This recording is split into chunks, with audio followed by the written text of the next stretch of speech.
J'ai un fils de 12 ans qui joue au foot. Depuis, il joue aux premières divisions. Et s'il joue plus tard professionnellement, c'est une bénédiction? Je dis non. Pourquoi? Parce que la bénédiction, c'est ce que nous sommes en train de dire, ce n'est pas physique. Et ton fils, si réellement tu es l'enfant de Dieu, tu ne vas pas nous dire que tu as mis ton fils dans cette école de football pour qu'il devienne comme Drogba, qu'il devienne comme Zidane. Il va t'amener toujours des problèmes. Pourquoi? Parce que tu es en train de lui donner l'accès pour qu'il puisse aller toucher à de maïkari, à des magies, parce qu'il doit avoir la protection. Pour être professionnel connu, vouloir ou pas, demandez à ces gens-là, vouloir ou pas, tu dois toucher à quelque chose. Parce qu'il y a toujours une ligne à franchir. Quand tu franchis cette ligne-là, tu veux devenir grand, puissant, pour que tu puisses avoir de postes et jouer des grands matchs. Faut pas rêver. Tu dois en tout cas avoir une protection, soit ta propre protection. Imagine que dans les terrains, parce que vous êtes dehors, vous regardez le foot, mais ceux qui sont dans les terrains, le foot en question, c'est un combat.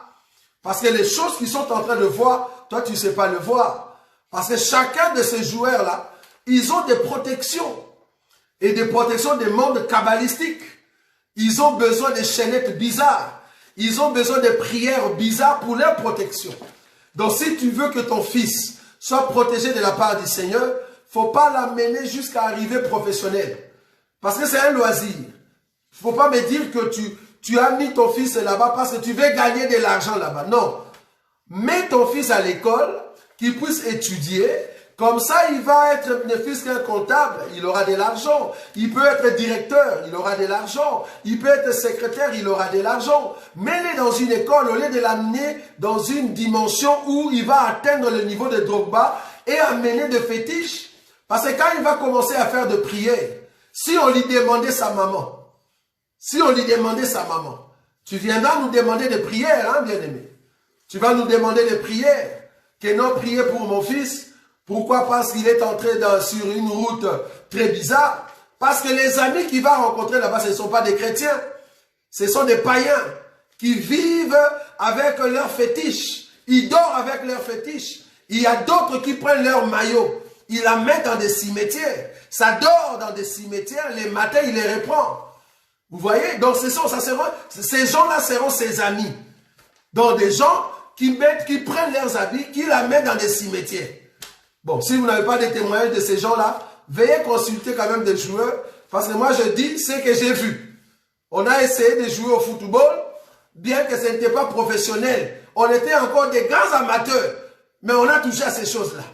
Et j'ai vu comment est-ce que le diable, comment est-ce qu'il peut vraiment manipuler un match. J'étais étonné, et depuis ce jour-là, j'ai dit, football, oublié. Donc on vous a manipulé. Un match qu'on connaissait déjà les scores avant de commencer les matchs. Vous imaginez? Donc, on connaissait les scores. On sait déjà que non, on va perdre 4-1. On le savait. Est-ce que vous voyez? Attends, il y a de bien-aimés qui nous envoient de messages. Je vais juste les enlever. Voilà. Donc, je disais que dans le monde de football, avant de jouer au foot ou d'aller au terrain, les deux équipes vont aller consulter de magiciens, vont consulter de marabouts pour voir est-ce que nous allons gagner ou pas. Et chaque joueur, à part la protection de l'équipe, ils ont ce que nous appelons des protections personnelles. La protection personnelle te permet d'aller chercher ou bien acheter un but. Toi-même, tu pars, tu achètes un but. Par exemple, tu peux donner quelque chose ou bien tu payes de l'argent. On te donne un but et tu as ton but dans la poche. Tu vas voir une personne qui est là dans le banc de réserve, qui attend à ce qu'on puisse le mettre dans le terrain. Parce qu'il a quelque chose dans sa poche qu'il a pris, qu'il a acheté. Et tu vas voir que la personne entre, ne fût-ce qu'une passe bizarre. Il va prendre les ballons, il marque. Et puis voilà, c'est le but qu'il avait acheté. Donc c'est vraiment un monde où il y a, voilà, trop de sorciers, trop de ceux qui pratiquent de la magie.